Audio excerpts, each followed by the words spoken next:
What's up, y'all? I am back. I'm sorry I didn't get to do this yesterday, but I'm doing it now.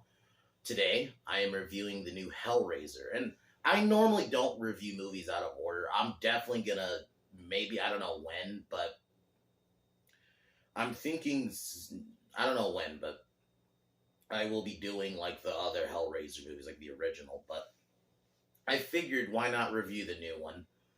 But when I first heard this was getting a reboot, I was like, I don't know. Because horror, I think horror is the only one where some remakes are not terrible. I mean, the Texas remake, the Prom Night remake even. So it's like, I think there's been some decent ones. So I was like, okay, I'll give this one a chance. And then the original novel, apparently Pinhead was female. So that's not inherently the problem. My problem is with Jamie Clayton. I think that's the woman who plays Pinhead in this, or the priest is what they're called. I'm just going to say Pinhead because that's what it is. My problem is it's not even that it's a girl. I think you could have got a girl with a better presence. I just think Jamie Clayton had no presence to me. That is probably my biggest negative of this movie, is that I felt like every scene Pinhead appeared, I just felt no presence. Doug Bradley had and then the voice didn't help. I was like, one of the negatives when the trailer came out, I was like, I do not like the voice at all. And yeah, it's even worse in the movie. It's just, I don't know what they were going for with, like, if I'm fine with it being a woman, you could have maybe deepened the voice a smidgen. Like, even like, if you remember, I know it's a weird comparison, but him from Powerpuff Girls, even a voice like that would have been fine, because that's actually off-putting. Like, if you wanted to not maybe be as deep as like the original, fine. But that kind of voice even would have worked. The voice in this just did not work for me. It didn't have any, like, I didn't feel any presence. Like, if anything, honestly, I felt like the other Cenobites had more presence. And that's kind of sad. I shouldn't feel that way. But minus that, I actually did enjoy it. Like, for what it was, I didn't love it, but I think it's a decent horror. There's some solid kills. Riley's an okay main lead. It's not like she's a Mary Sue. She's a very flawed character. I like Voight, even though I kind of wanted more of him. I felt like he was like in the beginning, he's this guy who wanted the box. And I do like that they go into a little bit of the lore of the boxes. You know, the different types of puzzles, the boxes there are. I thought they went into that pretty good. But I would have liked more of that Voight character. I felt like we didn't get enough of him. Trevor, her boyfriend, who actually was in on it with Voight, I thought he was decent. Matt, her brother, was okay. And yeah, he was gay, but I'll give this movie a props. They didn't like do what I expect a normal 2022 movie would do. They would harp on it. Like, no. He's like, they just mention it really quick. Oh, yeah, he has a boyfriend. And I think the boyfriend was okay. And once Matt dies, they kind of move on from it. It's not like they harp on it. And that's what it should be. It shouldn't be like, oh, guys, we got a gay person, or we got a black person, or we got this person in our movie. That is not how you should market a movie. So, but minus that, overall, it's a solid slasher. Only negative really is Pinhead. I felt like Pinhead had zero presence, and that should not happen. And I don't even really like the design.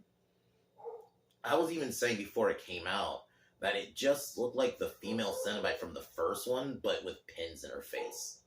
I felt like you could have given Pinhead a much better design. I'll admit, though, the other Cenobites, especially the Chowder, which is like the one with the weird teeth, that looked gnarly. A lot of the other Cenobites looked fucking great. I thought they looked good. This movie had some okay atmosphere. It did not need to be 2 hours. I don't care if a movie is a bit longer as long as you can justify your runtime. This didn't. I think you could have cut 20 minutes, or I would have personally, you could have cut 30. You could have had this just be an hour and a half, but even like an hour and 40 would have been fine.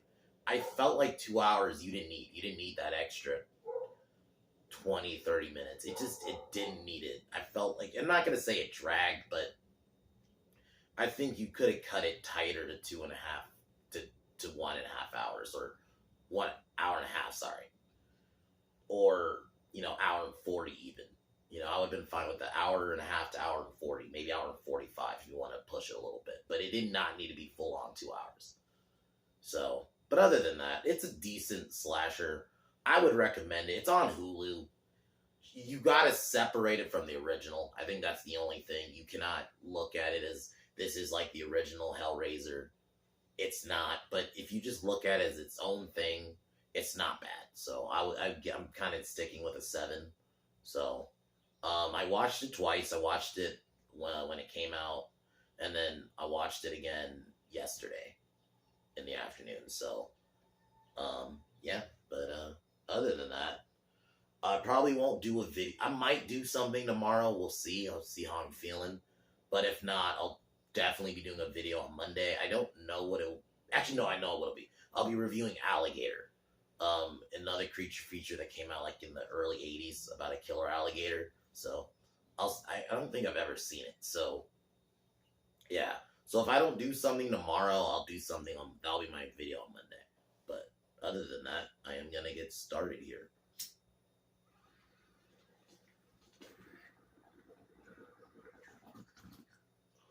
So the movie opens up. We see Maneker. I think she's a person who works for Voight. Get some money to this guy in Serbia and takes him to Voight's apartment or mansion, I'll just say. And Voight then shows him the puzzle box, which I'll admit I do like the design, and I kind of went into it a little bit. I do like the different boxes. I kind of like that. I think that's kind of cool. So after that, he plays with the box, but then he ends up getting cut. This random, it's like a random homeless guy. And basically, he ends up, he starts, feeling drugged, and these chains come out. And yeah, I thought that was cool. There were some solid gore moments in this movie. This movie does not hold back in terms of violence.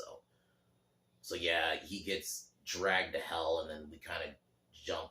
This is where we meet our main character, Riley, who's fucking her boyfriend, Trevor. That's literally how she's introduced. And yeah, she's living with her brother, Matt, and his boyfriend, and their friend, Nora.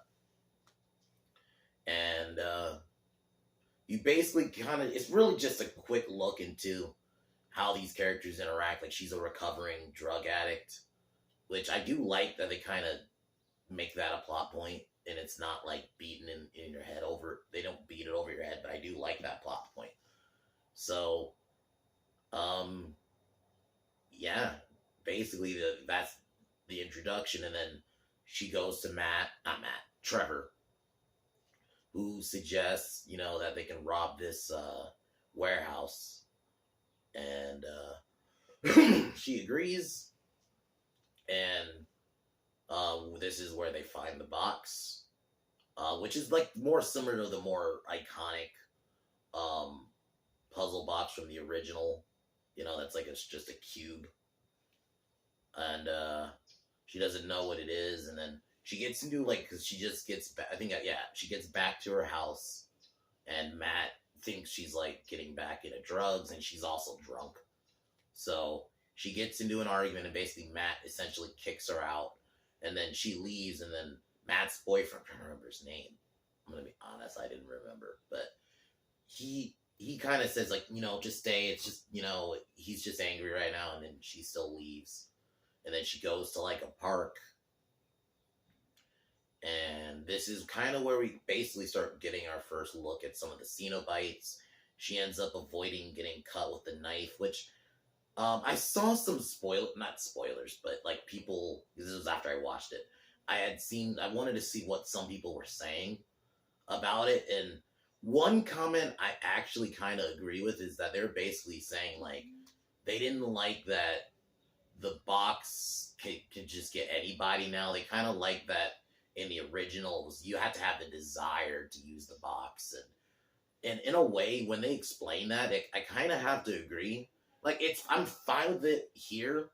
In a way, you also, as a reboot, maybe they wanted to be okay, we're gonna do something different and not just copy the original. So it's a catch-22, and it's like, I like that they tried doing their own thing and they didn't just, we're just gonna copy, but then it also does take away that I kind of do prefer the more, you have to search it out, and it isn't just, this box is just anybody can get it. Like, you have to have the desire, and I kind of would have preferred, I don't know, it's the kind of mixed on it, but yeah, so Matt finds her, because he's trying to, like, he probably felt like, okay, I went too hard at her, so I'm gonna try to find her.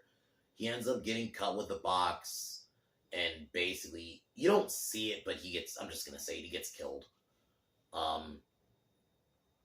Then she's starting to, like, realize something's up with the box.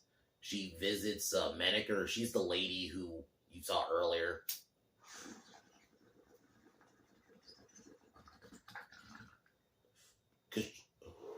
Because Riley wants to figure out, like, what this box is about, because she thinks the box took her brother, essentially.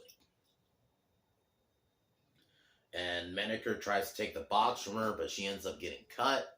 And this is, I think, where we kind of get more another gnarly chain kill. So, and then Nora starts I kind of like, she starts seeing things like a lot of the Cenobites,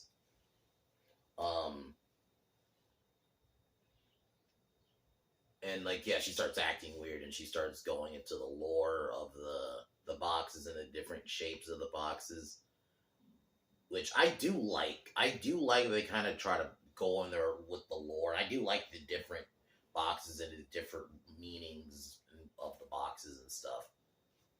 So she realizes she has to go back to the mansion. I'll admit, this movie gets going. Like I said, it didn't need to be 2 hours, but I think you could have made it a bit tighter. But other than that, it does get going, and it doesn't just drag on. I didn't feel like with Jeepers Creepers Reborn, where I was just like, I just wanted this to end. And that's a shorter movie, ironically. But this, I felt like, okay, we're getting going here. They're going into the lore. She's trying to figure out, like, what's up with these boxes. And then, it's standard horror movie stuff where she gets into an argument with Trevor, because Trevor, like, basically just wanted to get rid of the box. I think he started seeing too many weirdness around it. So she goes to the mansion by herself, and then Matt's boyfriend, Nora, and him go to the mansion to try to get her. This is where more, like, I think this is actually where we basically get our first look at Pinhead, essentially. Because she has to claim lives for the boxes, Riley. And they claim Nora, which Nora's kill is probably the best kill in the entire movie. It just pulls her head off. This is where we see the other Cenobites, which I do dig the Cenobite designs. I think one thing about, like, the Cenobites in, like, all the movies, they're supposed to be, like, nightmare feel, and that they get that right. Minus Pinhead. I'm sorry, Pinhead, I think, and maybe they should have got a taller chick. I think, like, Pinhead, if you're gonna do a female, I still think should be a tall woman. I think it would work better, just picture wise. The chick they got, it wasn't like she was short, but she was also not. I just don't think there was no imposing. The voice did not work from every time she spoke. Sorry, it just did not do it for me. Like, you could have, anyway, could have just deepened the voice a little bit, something. But so yeah, they kill Nora, and I thought that scene was very well done, because they're in the car, because Nora had been cut, and I think it was by Voight, who's, like, a lot older now. I definitely wanted more of his character. I thought he was an interesting, kind of like second bad guy, but I wanted a little bit more of him. But yeah, so she's in the car, then trying to drive her back, and through the rear view mirror, Riley sees basically Nora get killed, and then in the car they crash, and you see, like, all you see is just, like, a bunch of blood. They have to go back to the mansion, and basically until Riley chooses somebody to basically kill and sacrifice, she's basically going to get chased by a couple Xenobites. One of the Xenobites does get killed by because I think she ends up cutting one of them, and yeah, ends up getting killed by the chains, which that was pretty gnarly scene. So they go back inside, and they think they can maybe just trap one of the Cenobites to kill and kind of do the same thing. It nearly works, but then Voight fucks it up. Oh, and Riley ends up getting cut by accident too. Not Riley, Trevor. And this is where we basically get the reveal that Trevor was working with Voight on getting victims, and that the whole box thing was a setup. So I thought that was cool. Only thing, they probably should have, I think they should have let us know that. They should have let us know that a bit earlier.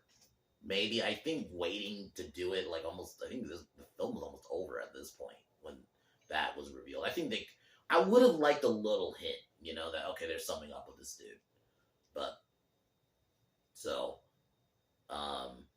but they nearly trapped one of the Cenobites, and Voight traps, like, Pinhead, or, like, Pinhead and some of the other Cenobites, but they end up getting released because, Riley lets them out. And this is where Riley learns that Trevor actually had set it up. So, Riley lets Pinhead basically get Voight, and Voight wants to basically get rid of it, because he has, like, this thing in his chest, and I'll admit, that was gnarly looking. Like, a lot of the, like, design was pretty good. I do, like, not creature, like, the Cenobite design too, but, like, a lot of the kills, they at least tried with this. They didn't just try to do a straight up rip-off, but they didn't also, like, disrespect the original. I think it tried its own thing, and I thought for the most part, it's just, my only main gripe really is Pinhead. And I'm mixed on the whole somewhat changing the lore on the boxes, because I do still kind of prefer, you have to have the desire. Just anybody random can get killed is a little weak to me, but it did still try to do its own thing. They didn't just, because they could have just ripped to a one-on-one, just a straight up copy of the original, and that would have probably been worse. So they at least tried their own thing. So one of the Cenobites nearly gets Matt's boyfriend, and I'll admit that, because it has, like, these wires, or, like, this rope that, like, could cut through your skin, and I'll admit those scenes were gnarly. But it turns out Riley stabs Riley stabs Trevor, and yeah, Trevor gets killed, and yeah, his arms get broken, and his, like, arms are getting crushed by this rope thing. It's brutal. So Voight wants to give up his gift, but he has to give up something in return, or like an exchange. That's basically even how Pinhead explains it. And yeah, his gift goes away, but then he gets big ass chain, which I think was a little over the top, but it's fine. I'm fine with it, but it is still a little over the top. This big ass chain drags him to hell, and basically, I'll spoil the ending, the true ending. You see Voight almost didn't, like, I'm not gonna lie, when I saw this thing, there's, like, this white background, it looked like a Tool music video, which I'm not, like, saying that as a diss or anything. I just thought that was kind of funny. He basically is being turned into a Cenobite, sorry. This isn't Evil Dead. Be turned into a Cenobite, which, okay, that's cool. Kind of setting up a potential sequel. So Riley successfully, she refuses to, because the temptation is they're going to offer her brother back, but she accepts that her brother is dead, and that Pinhead tells her that she's going to live a life of guilt. She leaves with Matt's boyfriend, and they're like the two survivors, and like I mentioned, the ending, you see Voight being turned into a Cenobite. Overall, it's a solid movie for what it is, and it tried its own thing. There were some good horror moments. I do not like Pinhead. That's my only negative. I don't know, maybe it was the actress. I didn't like the voice. I didn't like the design either. I like the design of the other Cenobites, but I felt like the other Cenobites had more presence than Pinhead, and that just shouldn't happen. But other than that, I think it's a decent reboot, and I would recommend it. Just you gotta watch it. You gotta watch it as its own thing, though. You can't like if you go in and trying to compare it to the original, then yeah, it's gonna probably fall flat. But if you just watch it as its own thing, it's fine. Just Pinhead is my only real gripe. So, but I'm still sitting at a 7 out of 10. I would maybe watch it again. I'd probably watch the original first, but if I'm in the mood and someone was like, yeah, I'm going to check out Hellraiser 2022, I wouldn't be like, oh no, fuck that. I would be fine with it. You needed to be tighter. It did not need to be 2 hours. I think you could have cut like 20 to 30 minutes, whittle it down to an hour and a half, to 2 hours, to an hour and 40. I think that max, it should have been an hour and 45 if you want to go maybe close to 2 hours, but it did not need to be a full-on 2 hours, but I would recommend it. It's on Hulu. You can watch it for free if you have Hulu. So, but, yeah. I'm gonna get, other than that, if I do a video tomorrow, it'll be that Hulk video that I've been trying to do. Just, I haven't been able to squeeze it in. That's what she said. But, I'll you know what? I'll do it tomorrow. I shouldn't have anything really be going on tomorrow that I can't do it. So, it will probably be later, though, at night. It's tomorrow, so. But other than that, I'm in a peace, cheers, and peace out.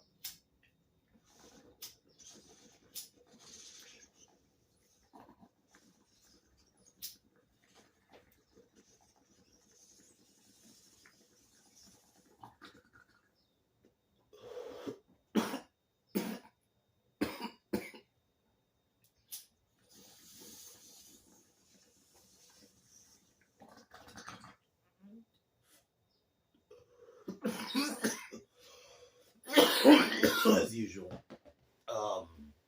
Fuck Warner Brothers. Fuck Joe Biden. I'll talk to y'all tomorrow. Peace.